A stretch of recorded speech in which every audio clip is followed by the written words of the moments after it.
আমি বুঝলাম না আমাদের এই এই এদিক শোনো, এদিকে শোনো। বুঝলাম না, আমি আইসে একটু শুইছি এবং গরমে এসিটাও বন্ধ।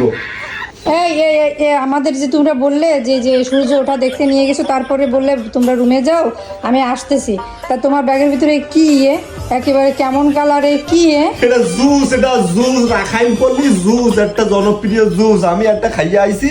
এই কিসের জুস? একটা জুস শুধুমাত্র ছেলেদের জন্য আমার খাইতে।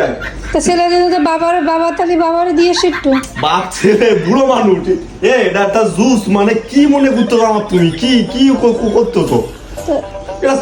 এটা আমার ব্যাগে হাত দেওয়া। বাবারে দেবা না লালা খাবার তুমি?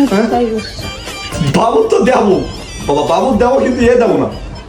তার মানে কি এটা দেবা না কেন? বুঝলাম না কি এটা। তুমি খাও, খাইয়ে দেখো, তোমার বাপরে দাও, 14 বছর খাওয়াও। কি এটা জুস, জুস একটা জনপ্রিয় জুস খাবো না আমি? তোর বড় কন্টেন্ট ক্রিয়েটর, এইসব সাধারণ জিনিস কথা কয় জুস জুস।